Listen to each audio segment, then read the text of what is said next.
కూర్చోండి.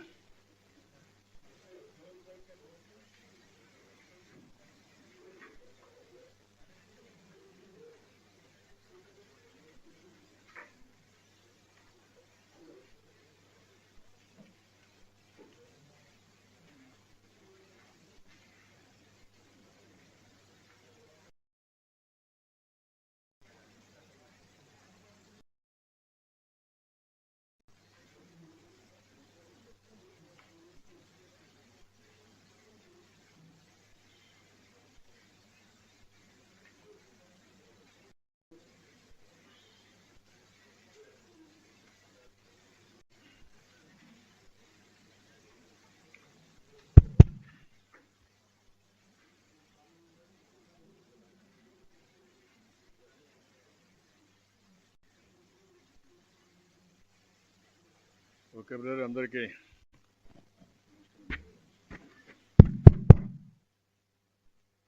అంటే national media అంటే లాస్ట్లో 1 or 2 words I will talk. Any doubts I will answer for them. అందరికీ నమస్కారాలు. ఒక బాధాకరమైన సంఘటన, చాలా బాధేస్తుంది. నిన్నటి నుంచి కూడా నేను చూశాను. ఇది ఒక కంపెనీ సరైన నిర్ణయాలు తీసుకోకపోతే ఏం జరుగుతుందో ఇది ఒక ఉదాహరణ. అదే మరి ఒక ప్రభుత్వం కూడా వారసత్వంగా వచ్చే కొన్ని సమస్యల వల్ల ఎలాంటి ఇబ్బందులు వస్తాయో ఇది కూడా ఒక డెమాన్స్ట్రేషన్. అది ఇక్కడ మనం చూస్తే Essentia advance sciences pharma company, ఇది రెడ్ కేటగిరీలో ఉండే కంపెనీ. 17 మంది చనిపోవడం, ఇంకా ఒక 7 మంది, ఒక అతనికైతే 54% బర్న్స్ ఉన్నాయి, ఒక అతనికి 24% ఉన్నాయి, ఒక అతనికి 17% ఉన్నాయి, ఇంకొక అతనికి 10% ఉన్నాయి. మిగిలిన వాళ్ళు మోర్ ఆర్ లెస్ తక్కువగా ఉన్నాయి. అవి కొద్దిగా నామినల్ ఇంజురీస్ కానీ కొంచెం సీరియస్ ఇంజురీస్ కానీ ఉన్నాయి. ఏదైతే చెస్ట్ బోన్ ఒకటి బ్రేక్ కావడం ఇలాంటి సంఘటనలు కూడా ఉన్నాయి. నేను వస్తానే ముందు వాళ్ళ దగ్గరికి వెళ్ళాను. ఏదైతే ఫస్ట్ నేను వెళ్ళింది సీరియస్గా ఉండే వాళ్ళందరినీ పరామర్శించాను. ఆ తర్వాత హాస్పిటల్కి వెళ్ళి కేజీహెచ్కి వెళ్ళి ఎవరైతే హాస్పిటల్లో డెడ్ బాడీస్ అన్ని పోస్ట్ మార్టంకి వచ్చి కుటుంబ సభ్యులు బాధితులు వచ్చారు, వాళ్ళని పరామర్శించాను, ఓదార్చాను. కానీ కొన్ని సంఘటనలు చూస్తే చాలా బాధేస్తుంది. 4 నెలల ప్రెగ్నెంటు, లేకుంటే ఒక బాబు కూడా 2 ఏళ్ళు కూడా కాలేదు మ్యారేజ్ అయ్యి, అతను చనిపోయి ఆ అమ్మాయిని చూస్తే చాలా బాధేస్తుంది. ఇలాంటి సంఘటనలు చాలా సంఘటనలు, ఒక హృదయ విదారకమైన సంఘటనలు జరిగాయి. అవి చూసిన తర్వాత వాళ్ళందరితో మాట్లాడి ఒక భరోసా ఇచ్చాం. భరోసా ఇచ్చి మొత్తం అనౌన్స్మెంట్ కూడా మీరు ఒకసారి చూస్తే బాధితులందరికీ, చనిపోయిన వాళ్ళందరికీ 1 కోటి రూపాయలు ఆర్థిక సహాయం చేయడం,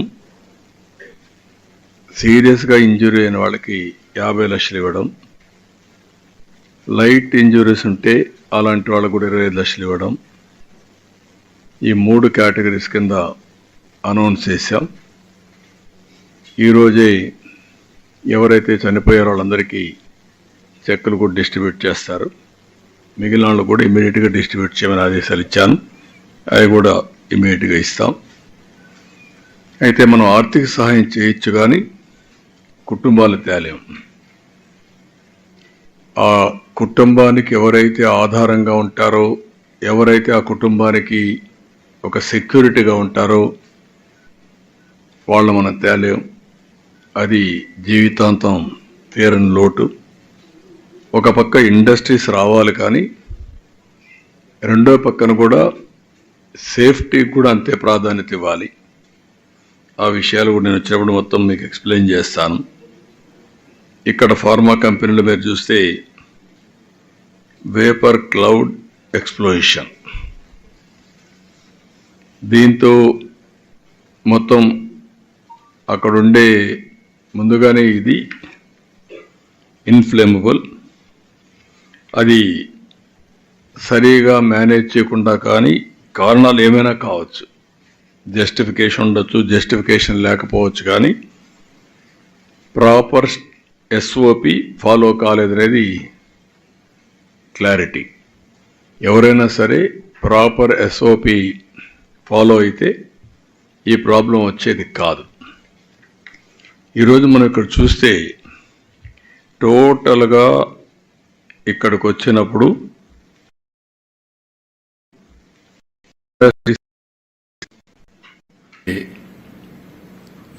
అలా ఈ ఎస్సీజెడ్లోకి వస్తే అచ్యుతాపురంలో 1949 ఎకరాలు ఉంది. ఇక్కడ 95 ప్లాట్లు ఉన్నాయి.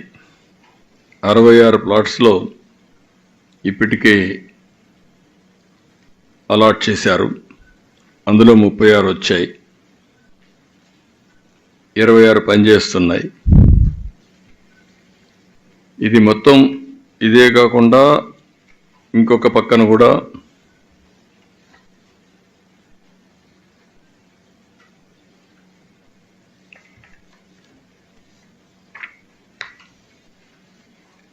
మనకు ఫార్మా ఇంకోటి కూడా ఉంది. ఈ 2 ఫార్మా యూనిట్లు కూడా ఇక్కడనే మనం చూస్తే 280 యూనిట్లు, 208 యూనిట్లు వస్తాయి. బోత్ ఎస్సీజెడ్, నాన్ ఎస్సీజెడ్ రెండూ కలిపి. అలాంటిది ఇది ఇంకా పూర్తిగా ఫుల్ ప్లెడ్జ్లో ఈ సెక్యూరిటీ స్టాండర్డ్స్ కానీ ఇవి కూడా జరగలేదు. ఇప్పుడు ఇంకొక పక్కన చూస్తే లాస్ట్ 5 ఇయర్స్లో 1924 మొత్తం ఇక్కడికి వస్తే దగ్గర 119 ఇన్సిడెంట్ జరిగాయి. విశాఖపట్నం అందులో 120 మంది చనిపోయారు. 1920లో 4 జరిగాయి, 21లో దగ్గర 3 జరిగాయి, 22లో 4 జరిగాయి, 23లో మళ్ళీ 22లో 24, 21, 3, 22, 4, 23, 5. ఇప్పుడు వచ్చే కొందికి అచ్యుతాపురం ఒకటి, ఇంత మునిపే ఏప్రిల్లో మళ్ళా ఒక ఇన్సిడెంట్ జరిగింది. ఎల్జీ పాలిమర్స్ జరిగినప్పుడు ఒక దానికి దీనికి డిఫరెన్స్ మీరు చూస్తే అది పాయిజనస్ కెమికల్. ఇక్కడ పాయిజనస్ కెమికల్ కాదు కానీ ఎక్స్ప్లోజివ్ కెమికల్. ఆ బిల్డింగ్ని మనం చూసాం, చాలా భయంకరం. వాల్స్ని లేపుకుంటూ అక్కడ ఉండే మనుషులను కూడా తీసేపోయి ఆ గోడకు పైన ఆ ఫెన్సింగ్ మీద పడేసే పరిస్థితి వచ్చింది. అంటే అంత పవర్ఫుల్ బ్లాస్ట్ అయ్యే పరిస్థితికి వచ్చింది. దీన్ని చూసినప్పుడు అక్కడ సంఘటనల్ని మీరు ఎగ్జామిన్ చేశారు కాబట్టి నేను మాట్లాడడం లేదు డీటెయిల్స్ అన్నీ. దీని మీద మనం ఒకసారి చూస్తే పాలిమర్స్ అయినప్పుడు ఒక I4 కమిటీ కూడా వేశారు. ఆ I4 కమిటీ వేశారు, నామమాత్రంగా ఆర్డర్స్ ఇష్యూ చేశారు, ఎగ్జిక్యూషన్ 0. దీనివల్ల టోటల్గా ఈరోజు ఈ పరిస్థితి వచ్చే దానిపైన మీరు చూస్తే జీవో 156 ఒకటి రిలీజ్ చేశారు. కాకినాడలో ఒక సంఘటన జరిగితే అప్పుడు కూడా జీవో 79 రిలీజ్ చేశారు. కానీ రెగ్యులేటరీ అథారిటీస్ మాత్రం నామమాత్రంగా చర్యలు తీసుకున్నారు తప్ప ఎక్కడ యాక్షన్స్ తీసుకునే పరిస్థితులు లేరు. దానివల్ల రిపీటెడ్గా జరుగుతున్నాయి. ఏది ఏమైనా దీన్ని నేను డీటెయిల్స్ అన్నీ కూడా ఎప్పటికప్పుడు చెప్తాను, కానీ నేను ఇంకా డీటెయిల్స్ ఫర్దర్గా వెళ్ళడం లేదు. ఫర్మ్ యాక్షన్ తీసుకుంటే తప్ప ఇక్కడ ఇవన్నీ కూడా ఫుల్ స్టాప్ పెట్టలేం. I want to go very clearly. నేను ఒకసారి అప్పీల్ చేస్తున్నా ఆల్ ఇండస్ట్రియలిస్టులకి, మీరు కూడా ఈ రెడ్ కేటగిరీలో ఉండే ఇండస్ట్రీస్ అన్నీ మీరు జాగ్రత్తలు తీసుకోవాలి. మీరు మాకు కూడా గవర్నమెంట్కి కానీ ప్రజలకు కానీ ఇండస్ట్రీ రావాలి, ఎంప్లాయ్మెంట్ కావాలి, వెల్త్ క్రియేట్ చేయాలి. అదే సమయంలో ప్రజల సేఫ్టీ కూడా ఈక్వల్ ఇంపార్టెన్స్ ఇవ్వాలి. అందుకే ఆల్ ఇండస్ట్రియలిస్ట్ని ఈ మీటింగ్ ద్వారా నేను పిలిపిస్తున్నాం. ఇమ్మీడియట్గా మీరు సేఫ్టీ మెజర్స్ అన్నీ మీరు ఇంటర్నల్ ఆడిట్ చేయండి. ఇంటర్నల్ ఆడిట్ చేసుకొని తద్వారా మీరు ఏమేం చేయాలో ప్రికాషన్స్ తీసుకోండి. మేము కూడా డిపార్ట్మెంట్స్కి అందరికీ ఆదేశాలు ఇచ్చాను. రేపు మళ్ళీ ఒకసారి గట్టిగా కూడా ఆదేశాలు ఇస్తాం ఆల్ డిపార్ట్మెంట్స్కి. ఇప్పటికే ఇంత మునుపంతా కూడా కొన్ని తీసుకొచ్చాం. ఎన్ఫోర్స్మెంట్ ఏజెన్సీస్ అన్ని ఒక కామన్ ప్లాట్ఫామ్ మీద తీసుకొచ్చాం.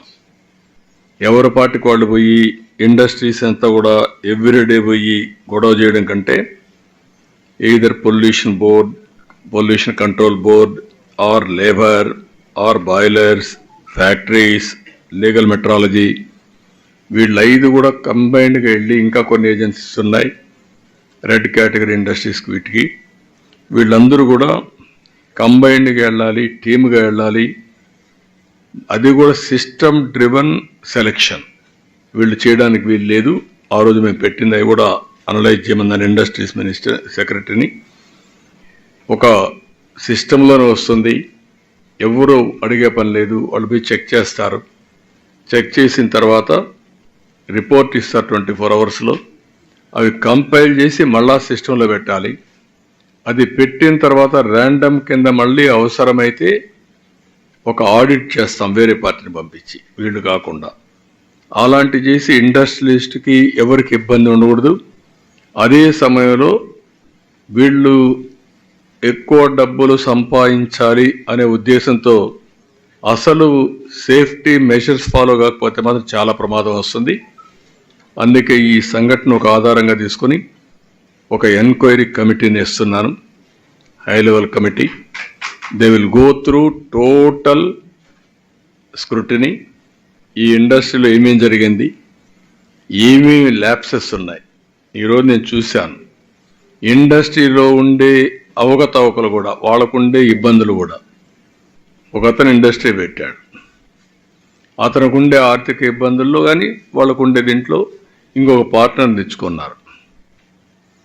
ఆ పార్ట్నర్ వచ్చి ఇప్పుడు మనం చూస్తే ఇద్దరు ఫస్ట్ యాదగిరెడ్డి పెట్టాడు, తర్వాత డక్కన్ క్రానికల్స్ వచ్చారు, డక్కన్ కెమికల్స్ వచ్చారు. డక్కన్ కెమికల్ వచ్చిన ఇద్దరిలో గొడవలు వచ్చాయి. వాళ్ళ గొడవలు కూడా దీనికి రిఫ్లెక్ట్ అయ్యే పరిస్థితి వచ్చింది. ఈరోజు ఇంత సీరియస్ ఇష్యూ జరిగిన తర్వాత, ఇంతమంది చనిపోయిన తర్వాత ప్రమోటర్ ఎవరైతే ఫ్యాక్టరీ పెట్టాడో ఈ should have come. That is his responsibility, fundamental duty. రాకుండా ఎక్కుండే ప్లాంట్ మేనేజర్కి అప్పచెప్పేసి వెళ్ళిపోయే పరిస్థితికి వచ్చాడు. ఇంతవరకు మా అడ్మినిస్ట్రేషన్ కూడా టచ్ దగ్గర రాలేదు. అది కరెక్ట్ అప్రోచ్ కాదు. నాకు ఇండస్ట్రీస్ రావాలి, అదే మరిగా ఇండస్ట్రీస్ని గౌరవిస్తాం. మీరు కూడా బాధ్యత తీసుకోవాలి. బాధ్యత తీసుకోకుండా టేక్ ఇట్ ఫర్ గ్రాంటెడ్, మేము పెట్టుబడి పెట్టాం, మా ఇష్ట ప్రకారం చేస్తాం అంటే కుదరదు. ఆ విషయం గుర్తుపెట్టుకోవాల్సిన హెచ్చరిస్తున్నా. ఈ రిపోర్ట్ వచ్చిన తర్వాత ఎవరు తప్పు చేసినా వాళ్ళని వదిలిపెట్టాం. Will punish them, no question of compromise on that. Even officers ఎవరైతే ఉన్నారో వీళ్ళు పీరియాడికల్గా వచ్చినటువంటి ఫైండింగ్స్ ఇచ్చారా, ఇస్తే యాక్షన్ తీసుకున్నారా, మళ్ళీ ఎందుకు వీళ్ళు రివ్యూ చేయలేకపోయారు, all lapses will study and then will take action. అది తీసుకుంటాం. అదే మరి కుటుంబాలు మాత్రం పూర్తిగా ఆదుకునే బాధ్యత గవర్నమెంట్ తీసుకుంటుంది. అదే మరి వాళ్ళని మేనేజ్మెంట్ని పే చేయమన్న కాంపన్సేషన్ వరకు మేనేజ్మెంటే పే చేస్తారు. అది వాళ్ళే ఇప్పటికే పే చేయించారు. 1 crore అయితే వాళ్ళే చెక్లు ఇచ్చారు, మొత్తం కూడా వాళ్ళే ఇస్తున్నారు. It is very clear. మళ్ళీ మీకు ఆసిలేషన్ లేకుండా I want to communicate to the people, వాళ్ళే పే చేస్తున్నారు. పే చేసిన తర్వాత ఏ విధంగా ఈ కంపెనీ కానీ ఇవన్నీ చేయాలో చేస్తాం. ఇక్కడ విశాఖపట్నంలో ఇంకొక ఫార్మా ఉంది, ఏదైతే పరవాడ దగ్గర, ఇక్కడ అచ్యుతాపురంలో ఇక్కడ ఒక ఫార్మా ఉంది. మోడల్స్ కూడా ఉన్నాయి దీంట్లో. అక్కడ డెవలపర్ ఉన్నాడు. ఇక్కడ ఏపీఐఐసి ఉంది, ఎస్సీజెడ్ నాన్ ఎస్సీజెడ్ ఉంది, కొన్ని మిక్స్డ్ ఉన్నాయి, కొన్ని ఐలా లాస్ ఉన్నాయి. ఇవన్నీ కూడా ఇంప్లిమెంటేషన్లో ఇంకా పగడ్బందీగా కొన్ని అఫ్లూయెంట్ ప్లాంట్స్ అన్నీ ఈ యొక్క ఎస్సీజెడ్కి మొత్తానికి ఒకటి ఉంది, కొంతమంది వాళ్ళు పెట్టుకుంటున్నారు. ఏ విధంగా సింక్రనైజ్ చేయాలి, ఎంత ఎఫెక్టివ్గా పనిచేయించాలనే విషయాలు కూడా ఎగ్జామిన్ చేస్తాం. అల్టిమేట్గా దీన్ని కూడా సీరియస్గా ఆలోచిస్తున్నాం. ఏదైతే సేఫ్టీ ఆడిట్ కోసం ఒక కమిటీ కూడా పెడతాం, అది కూడా కాన్స్టిట్యూట్ చేసి మొత్తం పగడ్బందీగా ఈ విశాఖపట్నంలో రాబోయే రోజుల్లో ఈ ఇండస్ట్రియలైజేషన్ జరుగుతుంది. అదే సమయంలో ఇలాంటి యాక్సిడెంట్ జరగకుండా సేఫ్టీ ఆఫ్ ది ఎంప్లాయీస్ కూడా వర్కౌట్ చేస్తాం. ఇది ఫైనల్గా.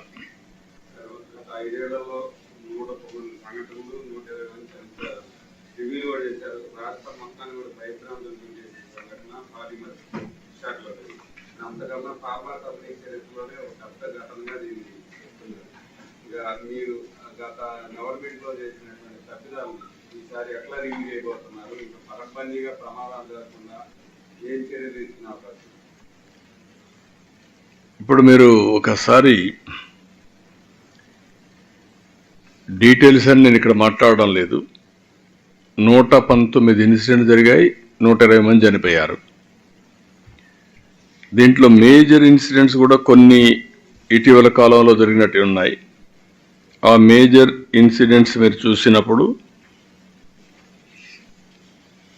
ఏదైతే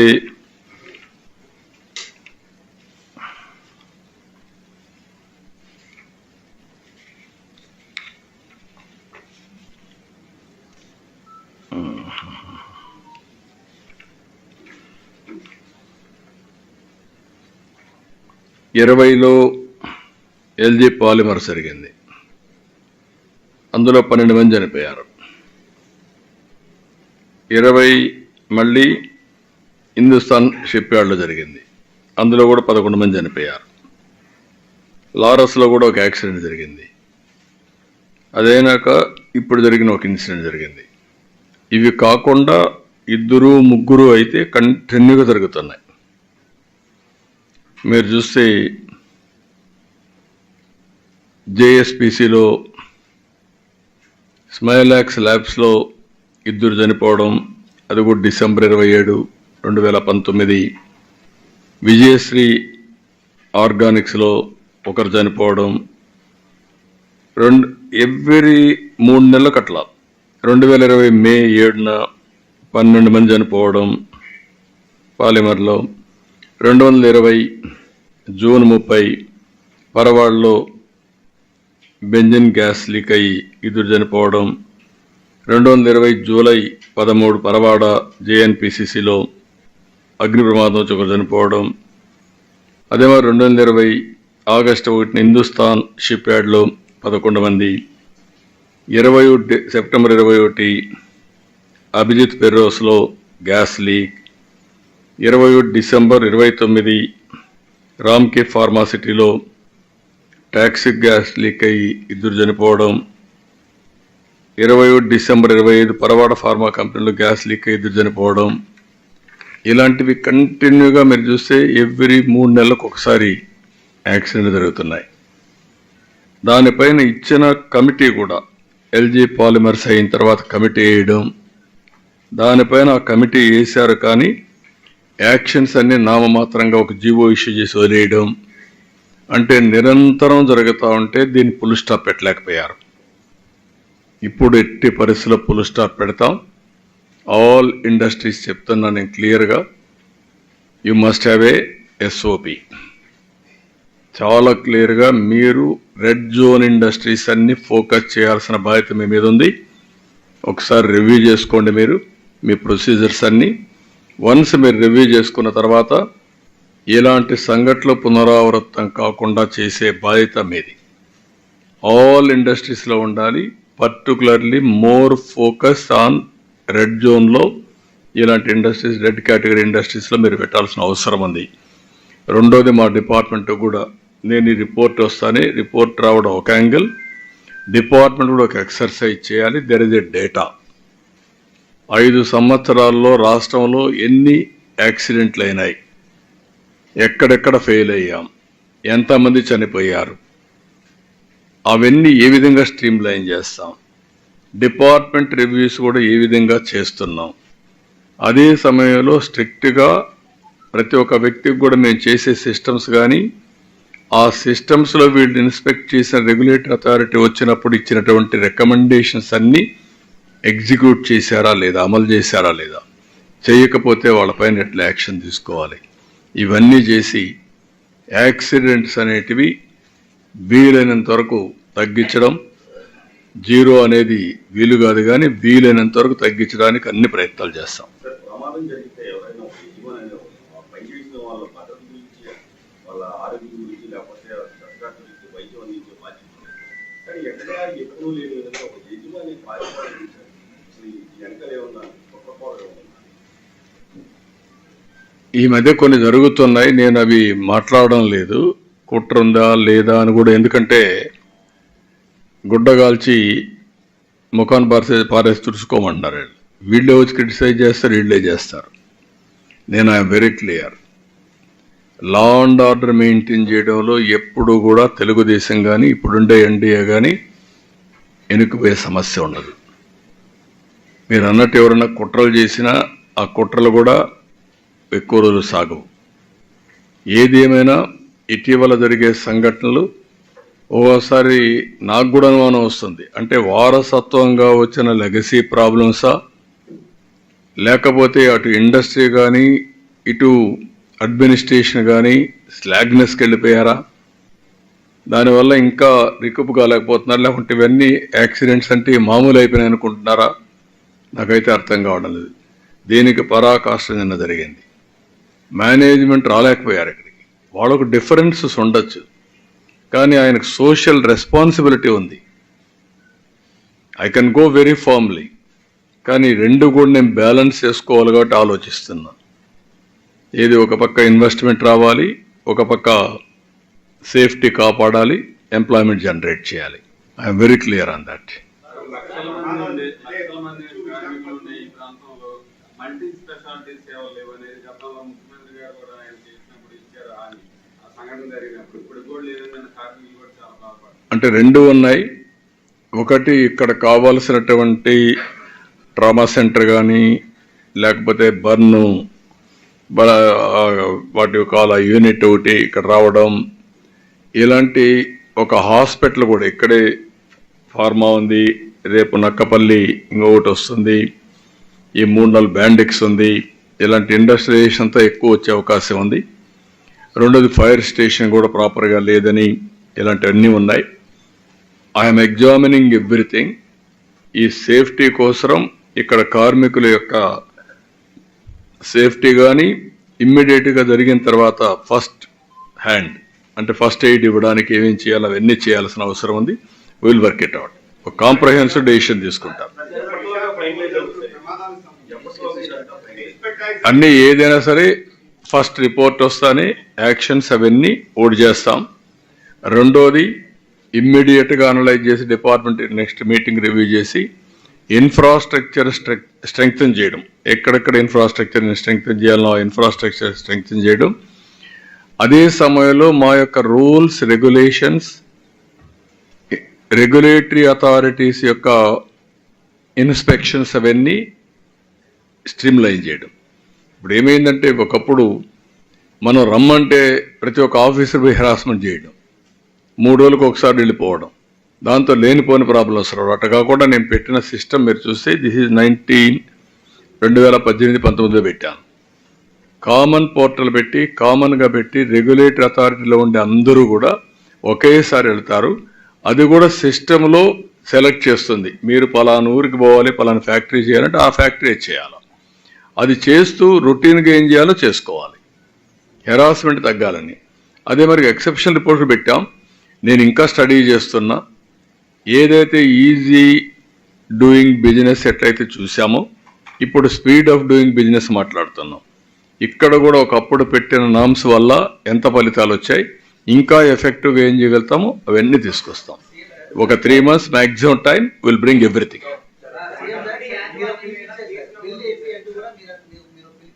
ఏది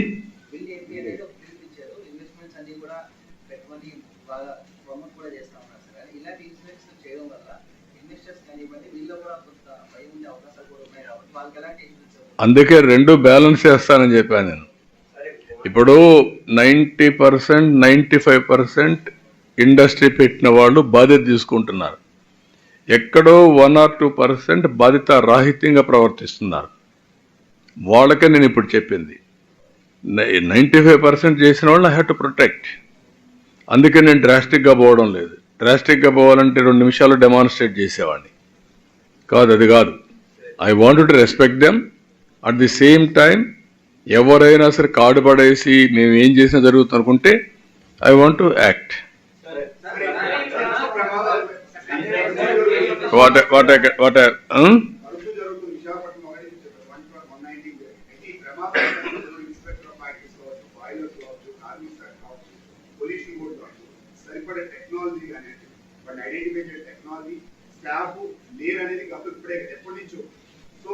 రోజుల తరబడి చెక్ చేసినా సరే పరిశ్రమలో చేయడానికి సరిపడే స్టాఫ్ లేదు.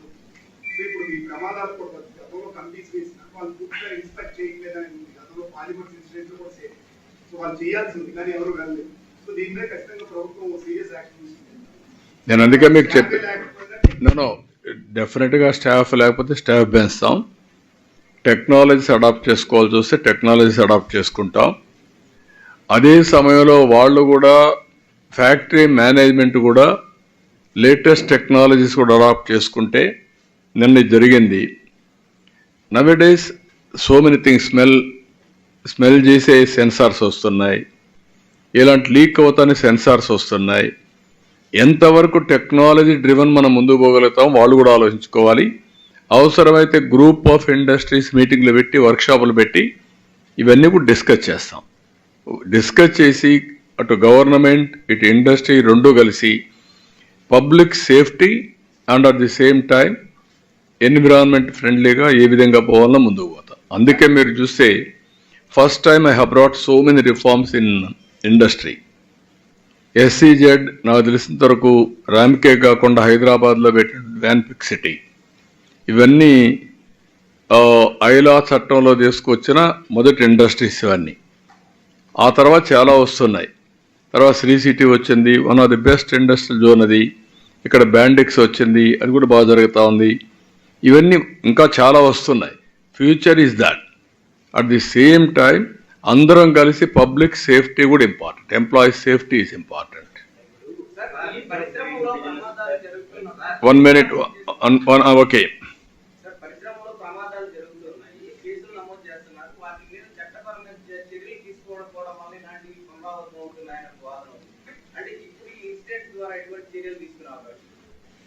నేనేమంటున్నానంటే మీకు ఒకటి చర్యలు తీసుకోవడం, రెండోది ఎప్పుడు చర్యలు తప్పు చేసిన వాడి మీద పగడ్బందీగా చర్యలు తీసుకోగలిగితే ఇది జరుగుతుంది. ఒక్కొక్కసారి మనం తీసుకున్న వాళ్ళు కూడా ఫర్మ్గా ఉండాలి, రైట్ పర్సన్ మీద తీసుకోవాలి, తప్పు చేసిన వాడి మీద తీసుకోవాలి. ఈ ప్రభుత్వం ఒకటే చెప్తున్నా, ఎవరిని ఉపేక్షించాం. అట్ ది సేమ్ టైం మళ్ళీ ఏదంటే చేసి ఇన్వెస్టర్స్ కాన్ఫిడెన్స్ పోవడానికి కూడా వీలు లేదు. బ్యాలెన్స్ మాది టైట్ రోప్, ఇది గుర్తుపెట్టుకోవాలి. ఇప్పుడిప్పుడే చాలామంది ముందుకు వస్తున్నారు ఇండస్ట్రీస్ పెట్టడానికి. వచ్చినప్పుడు వాళ్ళలో కూడా లాస్ట్ టైం 5 years ఒక్క ఇన్వెస్ట్మెంట్ రాలేదు. ఉండే ఇండస్ట్రీస్ మీద పడ్డారు వీళ్ళు. రెండోది ఎక్కడికక్కడ లూట్ చేశారు. మూడోది ఎక్కడికక్కడ సిస్టమ్స్ పనిచేయకుండా పర్సనల్గా వెళ్ళిపోయారు. అందువల్ల డెస్ట్రాయ్ అయిపోయినాయి మొత్తం. నాకే అర్థం కాదు, ప్రతి ఒక్క ఇండస్ట్రీలో యాక్సిడెంట్ అవుతుందంటే నాకు ఆశ్చర్యం వేస్తుంది. ఏం జరుగుతా ఉంది, ఏమైపోతా ఉంది, ఎక్కడికి పోయారు వీళ్ళని. ఉన్నాయి ఆ ప్రాబ్లమ్స్ అన్ని. It will take some time, will streamline, will set right. No question of compromise. సంబంధించిన వ్యర్థాల సేవలు కూడా వాళ్ళు చెరువుల్లో డంప్ చేయడము లేకపోతే ఇళ్ల మధ్య కూడా డంప్ చేయడం వల్ల కూడా అనేక నో, అవి జరగడానికి వీలు లేదు. I'm very clear. ఇక్కడ అడ్వాంటేజ్ ఉంది ఫార్మా ఇండస్ట్రీకి. అట్ ది సేమ్ టైం వీళ్ళు ట్రీట్ చేయకుండా ఇష్టానుసారంగా చేసి ఎన్విరాన్మెంట్ని పొల్యూట్ చేస్తే కరెక్ట్ కాదు. సార్ రెండు విషయాలు. ఒకటి, హై పవర్ కమిటీ అనేది ఈ ప్రమాదం చేశారు. కేసు ఏమైనా పెట్టారా? ఒకటి నెంబర్ 1. ఇప్పటికీ జనరల్గా 17 మంది శిక్షారనేటువంటి మేనేజ్మెంట్ మీద ఏమైనా క్రిమినల్ కేసులు అటువంటి ఏమైనా మీరు పెట్టారా గవర్నమెంట్ వైపు? రెండోది ఏంటంటే, ఈజ్ ఆఫ్ డూయింగ్ బిజినెస్ పేరు కాదు, స్పీడ్ ఆఫ్ డూయింగ్ బిజినెస్ పేరు అని చెప్పేసి, అది ఈజ్ ఆఫ్ డూయింగ్ బిజినెస్ పేరుతోనే అసలు ప్రమాదాలు అంటే నో వాట్ ఐఎమ్ సేయింగ్, మీరు ప్రపంచంలో ఇండస్ట్రీస్ పెట్టలేదు, మనమే పెడుతున్నాము అనే ఆలోచన కరెక్ట్ కాదు. Be clear. మనం ఇండస్ట్రీ రాకుండా ఉంటే ఎంప్లాయ్మెంట్ క్రియేట్ చేయలేము, ఎంప్లాయ్మెంట్ క్రియేట్ చేయలేము, వెల్త్ కూడా క్రియేట్ చేయలేము. మనం తీసుకోవాల్సిన ప్రికాషన్స్ ముఖ్యం. కానీ మీరు బిజినెస్ చేయొద్దండి, అందరిని లోపలేసేయండి, లేదంటే మొత్తం కొట్టేయండి, లేదంటే ఇండస్ట్రీస్ రాకుండా తరివేయండి అంటే మళ్ళీ నష్టపోయేది మన పిల్లలే. ఆ విషయం మీరు గుర్తుపెట్టుకోవాలి. రెండు బ్యాలెన్స్ అన్నాను. ఇది జరగకూడదు. కానీ వారసత్వంగా వచ్చిన లెగసీలో వచ్చిన సమస్యలతో ఇవన్నీ వచ్చాయి. ఒకప్పుడు జరగలేదు ఇవన్నీ. భయంగా ఉన్నారే, ఆ భయం తీసుకురావాలి, అవేర్నెస్ తీసుకురావాలి. నో రే వినాలు. మరి నువ్వు నీ ఐడియాలజీ అమారుకుంటే నేనేం చేయలేను. కొంతమంది మీ మైండ్ అమారుగా ఉంటాయి. ఓసారి ఆ మైండ్ అమారుగా ఉంటే అట్లే పనిచేస్తూ ఉంటాయి. కొన్నిసార్లు సందర్భాలు నేను చాలాసార్లు చెప్పాను. ఎప్పుడు కూడా ఇండస్ట్రీ, ఇప్పుడు గుజరాత్ ఉంది, ఇండస్ట్రీ వచ్చింది, అక్కడ యజమాని సైడ్ ఉన్నట. Be clear. యజమాని సైడ్ లేము మేము. కానీ ఆంటర్ప్రెన్యూర్ నాడు కావాలి, వస్తేనే ఉద్యోగాలు వస్తాయి. ఉద్యోగాలు రాకపోతే సన్యాసాలు రాచుకుంటే ఏమొస్తుంది? నువ్వు పేదవాడికి ఆదుకోవాలంటే ఎట్లా ఆదుకుంటావు? రేపు సంపద రాకపోతే ప్రభుత్వానికి ఆదాయం ఎక్కడి నుంచి వస్తుంది? నేను చెప్పే జీరో పావర్టీ ఎక్కడి నుంచి చేయగలుగుతాను నేను? జీరో పావర్టీ చేయాలంటే somebody has to create wealth create చేస్తే ప్రభుత్వానికి ఆదాయం వస్తుంది. ఆ డబ్బులు ఖర్చు పెడితే పేదవాళ్ళకి మళ్ళీ వెల్ఫేర్ కానీ డెవలప్మెంట్ కానీ చేస్తాం. ఇవి చేయకుండా, సైకిల్ లేకుండా ఇక్కడ కట్ చేసేయండి, ఇది నా ఐడియాలజీ, మీరు కూడా ఫాలో కండి అంటే కుదరదు. నేను చెప్పింది ఎలక్షన్ నా మీద ఉన్నమా, నాకెందుకు 93% స్ట్రైక్ రేట్ ఇచ్చారు మాకు ఈ పార్టీలకి? మీరు గుర్తుపెట్టుకోవాలి. హిస్టారికల్ మ్యాండేట్ ఇచ్చారు. చరిత్రలో కని విని ఎరిగినటువంటి మ్యాండేట్ ఇచ్చారు. వాళ్ళు చేసింది తప్పు, ఆ ఫ్రస్ట్రేషన్ భరించలేక ఒక హిస్టారికల్ మ్యాండేట్ ఇచ్చారంటే we have to prove it. People are asking employment, youth is asking employment. ఒక పక్క ఎంప్లాయ్మెంట్ని ఇవ్వకపోతే యూత్ రేపటి నుంచి మళ్ళీ రోడ్డు మీదకి వస్తారు. మీరు నేను ఆపలేము. అన్ని బ్యాలెన్స్ చేయడమే మా పని. అందుకే మీరు 3 నెలలు 2.5 months ఇప్పటికి అయింది మాది. 70 రోజులు 80 రోజులు అయింది. What you have done, you have seen. మరి చిన్న పర్సనల్ ఎక్స్పీరియన్స్ సార్. నిన్న మేడం గారు 2:30-3 ప్రాంతం వచ్చారు. మేము వెయిట్ చేసాం మొత్తం మీడియా, కానీ ఉండలేకపోయాం సార్. ఎందుకంటే ఆ స్మెల్, అది ఎంత పెద్ద ప్రమాదం జరిగింది, పొల్యూషన్ వదిలేయకూడదని ఆలోచన కూడా లేకుండా మేము ఉండలేని విధంగా వదిలేసాం. అంటే వదిలేరంటే ఎక్కడ కదమ్మా, అందులో నుంచి రావడం ఎట్లా వదిలిపెట్టారంటారు? ఒక 12 దాటిన తర్వాత ఒకసారిగా, అంటే ఏ కంపెనీ వదిలిందో ఏంటో మాకు తెలియదు. రాత్రి అయితే వేరే కంపెనీలో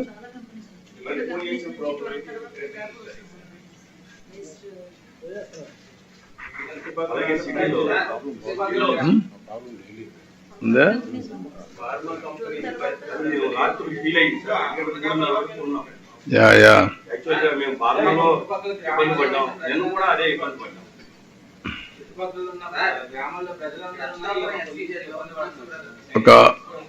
ఒకవేళ వీలైతే చూస్తాను, నేను వర్కౌట్ చేస్తాను దీన్ని. ఏ విధంగా ఇక్కడ వెదర్ రిపోర్ట్స్ కానీ మనకుండే సెన్సార్స్ ఏమైనా దొరికితే ఆ సెన్సార్స్ కూడా పెట్టి ఎప్పటికప్పుడు ఎంత వదిలిపెడుతున్నారు, ఏ టైంలో వదిలిపెడుతున్నారు, అవి కూడా చెక్స్ అండ్ బ్యాలెన్స్. ముందు మేము ఒక మీటింగ్ పెట్టినాయండి, పెట్టి we will work it out, will control.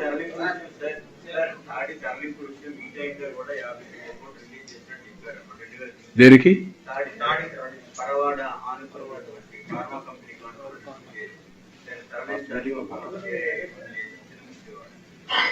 అంటే గతంలో మీ టైంలోనే శాంక్షన్ చేసిన ప్రకటన